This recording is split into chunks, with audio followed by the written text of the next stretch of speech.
भूमिकन्या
परिणो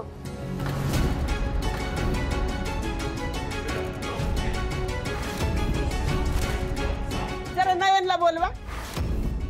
हो बोलवते।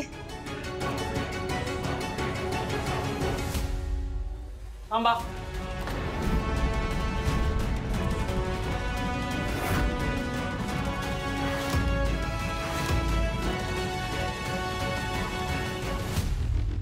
काय चाललंय तुमचं? कसली मॅनेजमेंट ही? बाहेर गेस्ट थांबलेत, कोल्ड ड्रिंक मिळालं नाहीये त्यांना, बाहेर जाऊन बघा जरा।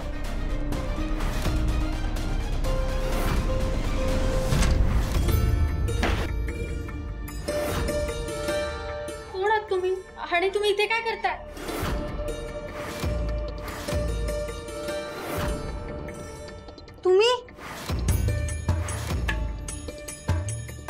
तुम्ही इथे काय करताय? इथे काय करतोय म्हणजे? काय नाटकं लावलीत ग तू? तुला जरा पण लाज नाही वाटत का ग?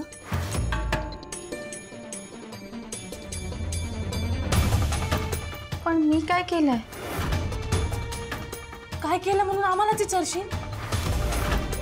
इकडे तू तुझ्या अंगाला हळद लावून घ्यायला लागलीस आणि तिकडे आमचा मित्र हेम्या अगं तुझ्यासाठी तो आयुष्य उद्ध्वस्त करायला निघालाय। काय झालं हेमंतला? काही झालं नाही पण होईल। तुला नाही माहिती हेम्या तुझ्यासाठी किती येडा झालाय। तुझ्या घरच्यांनी त्याला एवढं मारलं तरी विसरला नाही तुला अजून। प्रेम म्हणजे काय हे आजपर्यंत फक्त ऐकलं होतं पण आज प्रत्यक्ष डोळ्यांनी पाहिलंय मी माझं। हेम्या लय जीव लावतो ग तुला। हेम्याचं प्रेम म्हणजे माती आणि बियाण्यासारखंच निर्मळ आहे। तू फक्त एक पाऊल उचल, तुझं आयुष्य बघ किती सुंदर होईल। तुझ्या घरच्यांना समजवणं, त्यांचं मन वळवणं।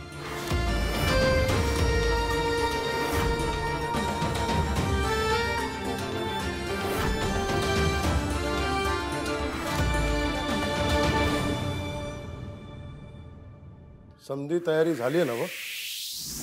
इथे उभे का राहिले? जाऊन नयनला घेऊन या। हो मी जाऊन बोलवून आणते। थांब मंगल, मीच जाऊन घेऊन येते तिला। तारक्का तू कशाला जाते? जाईल किती? नग मीच जाते। पुरीच्या मनात जर काय भलत सलत असेल ना तर तिथंच ना अंगी ठेचावी लागल। उगाच जगापुढं हसू व्हायला नग। घराण्याच्या इज्जतीचा तमाशा व्हायच्या आधीच गोष्टी हातात आणायच्या आहेत।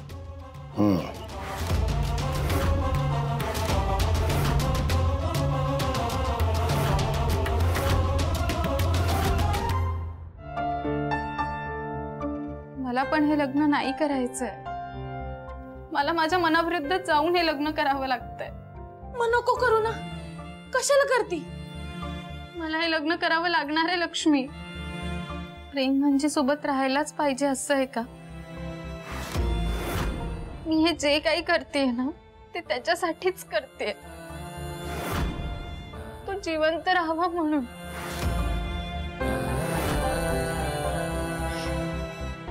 त्याच्या आनंदासाठी. प्रेम म्हणजे दुसरं काय असतं ग?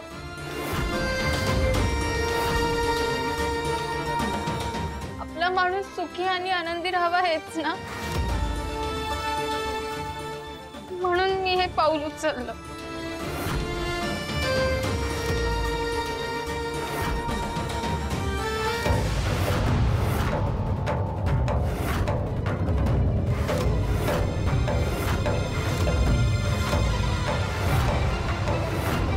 नयन,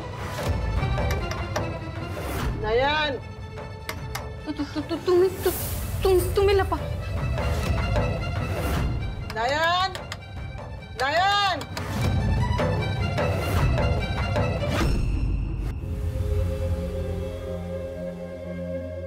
ए बळे, अरे काय करावं लागेल?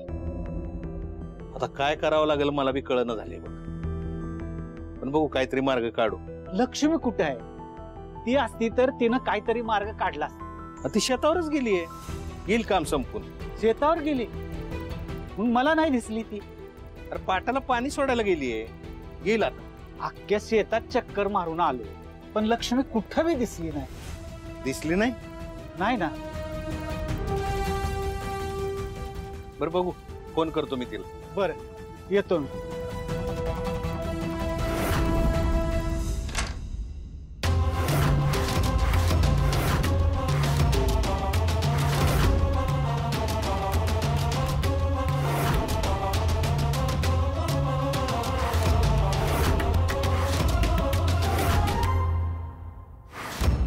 दार उघडाई एवढा येळ का लागला?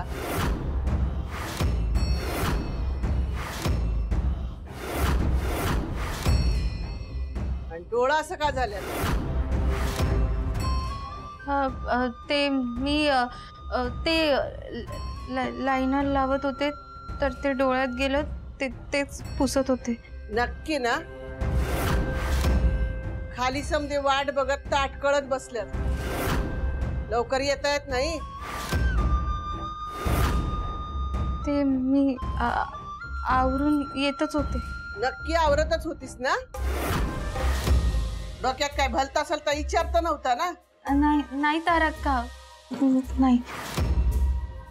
हा, नाहीतर लगीन मोडून पळून जायचा विचार करशील. तसा विचार जरी मनात आला तरी आत्ताच काढून टाकायचा. जर असं काय करून खानदानाचं नाक कापायचा प्रयत्न केलास, माझ्या एवढी वाईट बाई नाही या ठेवायचं. त्या पोराला इसरून जायचं. आता तुझं सुभान संग लगीन होता या तेव्हा गप गुमान त्याच्या संग नीट संसार करायचा.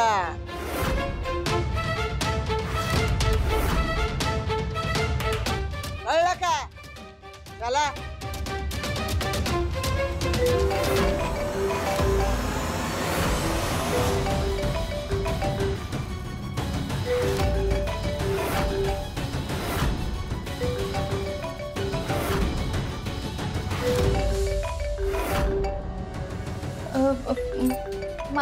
माझा फोन आहे तारक का?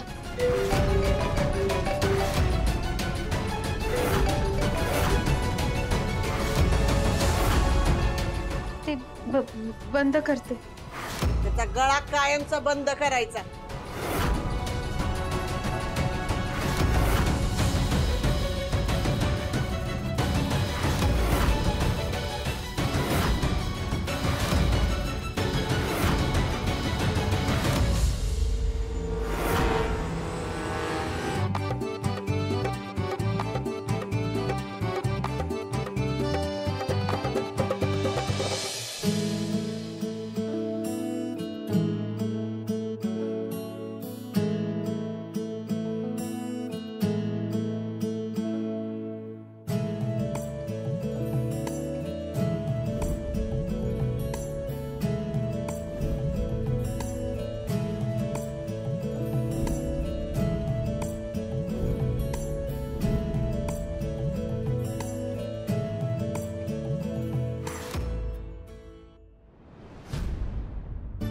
हर्षवर्धन, तुझ्या नावाची हळद निघालेली आहे. तेव्हा पहिली हळद तू लावायची.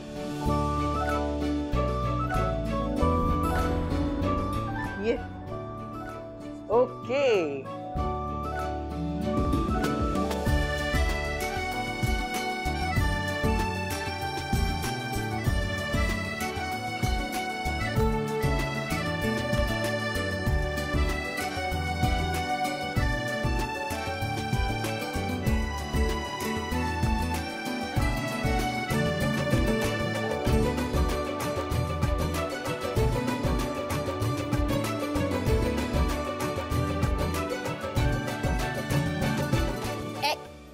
जाऊ नका.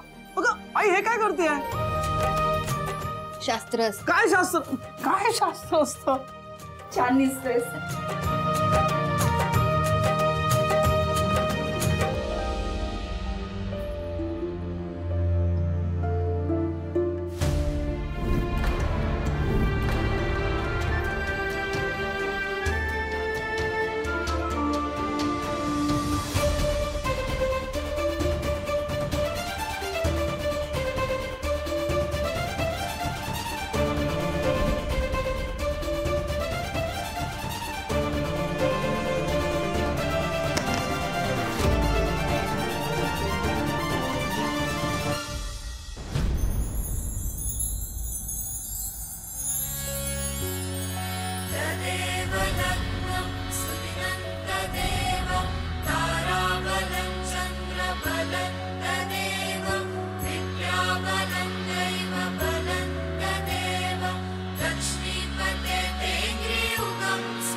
लक्ष्मी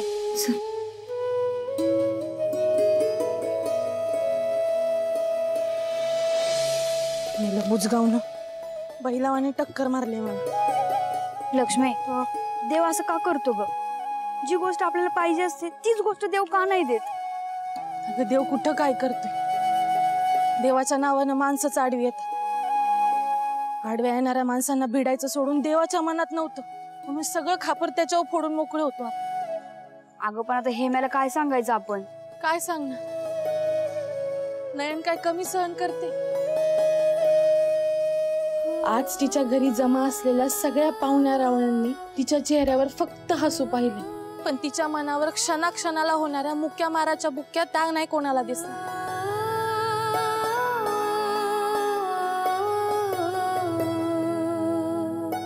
लक्ष्मी अगं कसला विचार करतेस? मला नयनची अवस्था नाही बघवत ग. लय वाईट वाटते. तिच्या घरच्यांनी असं नाही केलं पाहिजे. तिचं लग्न दुसरीकडे लावून दिलं तर ती काही सुखी होणार आहे का?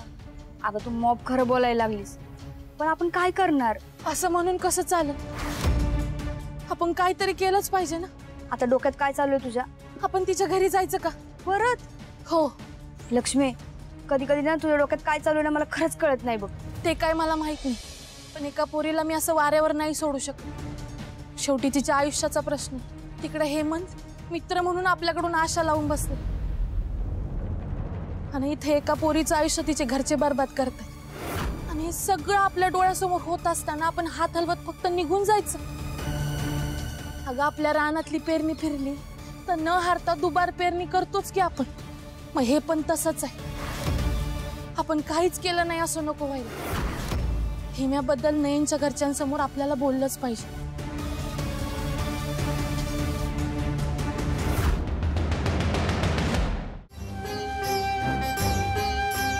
मंगल उष्टी हळद लावून घ्या.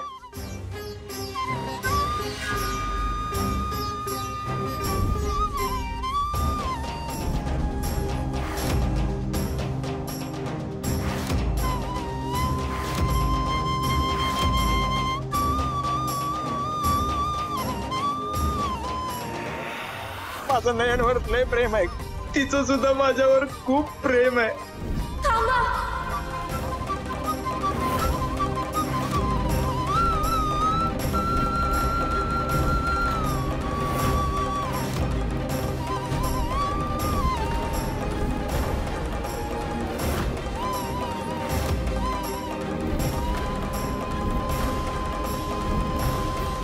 नका तिचं लग्न तिच्या मनाविरुद्ध करून देऊ. मी विनंती करते तुम्हाला.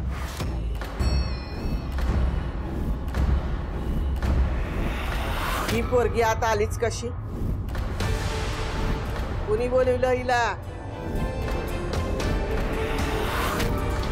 कोणीच नाही बोलवलं, मी माझ्या मनानेच आली. पण नयनच्या मनात दुसरं कोणी असताना तुम्ही असं का वागताय?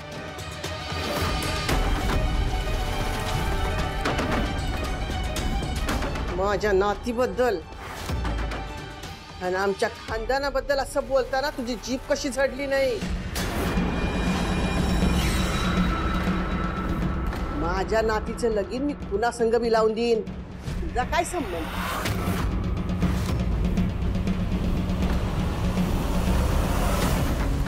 अहो नका हो असं करू. ती तुमची नात जरी असली ना तरी ती पण एक माणूस आहे. तिला पण जगण्याचं स्वातंत्र्य आहे. ती जर तिच्या मनानं काही गोष्टी ठरवत असेल तर तुम्ही पण तिच्या मनाचा विचार करा ना.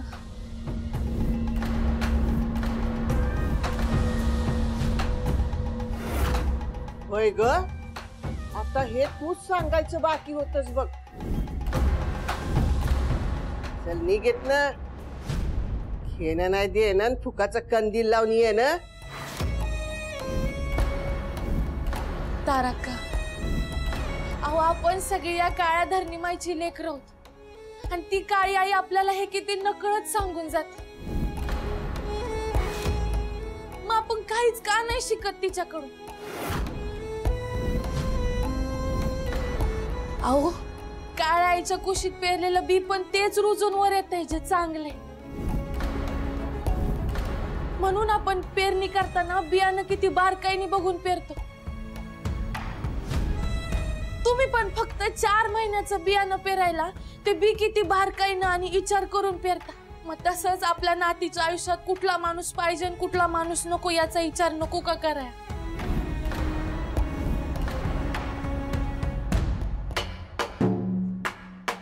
तुम्हाला माहितीये नयनला हेमंत आवडतो, तरी सुद्धा तुम्ही तिच्या मनाविरुद्ध तिचं लगीन का लावताय?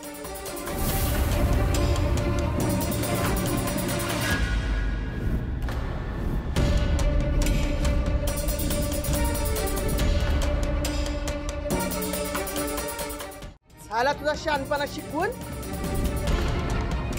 नयन इकडे ये.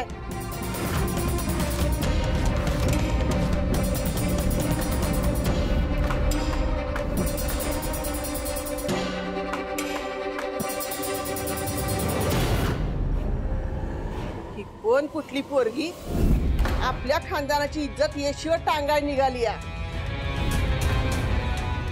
जे बोलतीय ते खरं आहे का?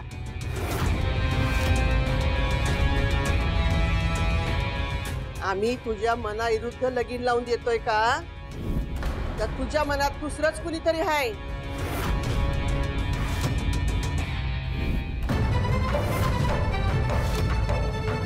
तसं असेल तर सांग, कुणी हाय दुसरा?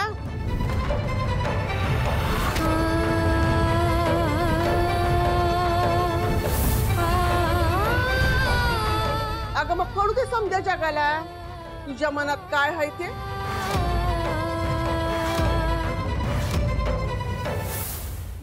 नाही, माझ्या मनात दुसरं कुणी पण नाही.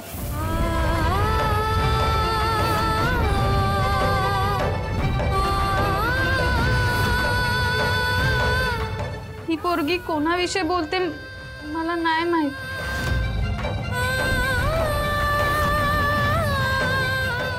माझं कुणावर बी प्रेम नाही.